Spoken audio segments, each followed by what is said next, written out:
বদলাইনি, তবে শান্ত থাকতে ভালো লাগে আজকাল।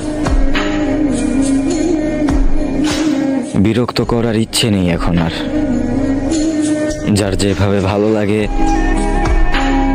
সে সেভাবেই থাকুক।